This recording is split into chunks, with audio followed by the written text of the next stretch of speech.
അരുൺ പൂപ്പറമ്പ, കണ്ണൂരിലെ സ്ഥിതി എന്താണിപ്പോൾ? SKN good morning. കണ്ണൂർ ജില്ലയിൽ ഇന്നലെ അതിതീവ്ര മഴക്കുള്ള മുന്നറിയിപ്പായിരുന്നു. ഇന്നും അതിശക്തമായ മഴക്കുള്ള മുന്നറിയിപ്പ് തന്നെയാണ് കാലാവസ്ഥ നിരീക്ഷണ കേന്ദ്രം നൽകിയിട്ടുള്ളത്. പക്ഷേ തുടർച്ചയായുള്ള അതിശക്തമായ മഴ ജില്ലയിൽ കഴിഞ്ഞ ദിവസങ്ങളിലോ ഇന്ന് രാവിലെയോ അത്തരത്തിലുള്ള മഴ പെയ്തിട്ടില്ല എന്നതാണ് പറയേണ്ടത്. പക്ഷേ ഇടവിട്ട സമയങ്ങളിൽ മഴ പെയ്യുന്നുണ്ട്. മലയോര മേഖലയിലും അതോടൊപ്പം തന്നെ തീരദേശ നഗരമേഖലയിലൊക്കെ ഇടവിട്ട സമയങ്ങളിൽ ശക്തമായ മഴ പെയ്യുന്നുണ്ട്.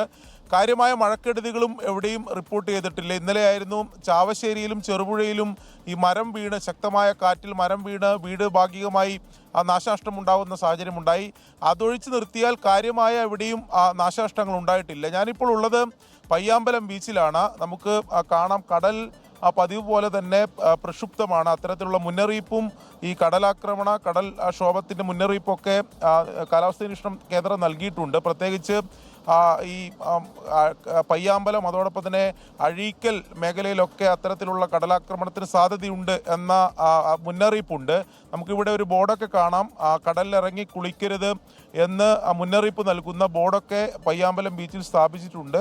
ഇവിടെ രാവിലെ ഇന്ന് ഞായറാഴ്ച ആയതുകൊണ്ട് തന്നെ നിരവധി ആൾക്കാർ, യുവാക്കളൊക്കെ ഫുട്ബോൾ കളിക്കുന്നത് നമുക്ക് ദൃശ്യങ്ങൾ കാണാം. എന്തായാലും ഇത്തരം മുന്നറിയിപ്പുകളൊക്കെ കൃത്യമായി പാലിക്കണം എന്നതാണ് അധികൃതർ പറയുന്നത്. പ്രത്യേകിച്ച് കഴിഞ്ഞ കാലയളവിൽ ഈ പയ്യാമ്പലത്തും അഴീക്കൽ മേഖലയിലൊക്കെ ഈ കടലിൽ ഇറങ്ങി കുളിക്കുന്നതിൻ്റെ ഭാഗമായി അത്തരത്തിലുള്ള അപകടങ്ങൾ നിരവധി ഉണ്ടായിട്ടുണ്ട്. കുറേയധികം പേർക്ക് ജീവൻ നഷ്ടമാവുന്ന സാഹചര്യം ഉണ്ടായിട്ടുണ്ട്. അത് ഒഴിവാക്കുന്നതിന് വേണ്ടി ഇത്തരം മുന്നറിയിപ്പുകൾ കൃത്യമായി പാലിക്കണമെന്ന് തന്നെയാണ് അധികൃതർ പറയുന്നത്. മലയോര മേഖലയിൽ ഇന്ന് ശക്തമായ മഴ ഉണ്ടാകും എന്ന പ്രത്യേക മുന്നറിയിപ്പ് നൽകിയിട്ടുണ്ട്. അതുകൊണ്ട് തന്നെ ജാഗ്രതാ നിർദ്ദേശം ജില്ലാ ഭരണകൂടം പൊതുവെ നൽകിയിട്ടുണ്ട്. നേരത്തെ തന്നെ ഈ ടൂറിസ്റ്റ് കേന്ദ്രങ്ങളിലേക്ക്, വിനോദസഞ്ചാര കേന്ദ്രങ്ങളിലേക്ക്, പ്രത്യേകിച്ച് മലയോര മേഖലയിലെ ഹിൽ ഏരിയയിലേക്കൊക്കെ പോകുന്നതിൽ നിയന്ത്രണം ഏർപ്പെടുത്തിയിട്ടുണ്ട്. പരമാവധി അത്തരം യാത്രകൾ ഒഴിവാക്കണം എന്നതാണ് ജില്ലാ ഭരണകൂടം പറയുന്നത്. മണ്ണിടിച്ചിൽ സാധ്യതയുള്ള മേഖലയിലുള്ള യാത്രയും ഒഴിവാക്കണം എന്ന് ജില്ലാ ഭരണകൂടം മുന്നറിയിപ്പ് നൽകിയിട്ടുണ്ട്. മറ്റൊന്ന്, ഈ ശക്തമായ കാറ്റിൽ ഉണ്ടാകുന്ന പ്രശ്നങ്ങളാണ്. ഈ മരം വീണും ഈ പഴയ വീടുകളൊക്കെ ഉണ്ടാകും.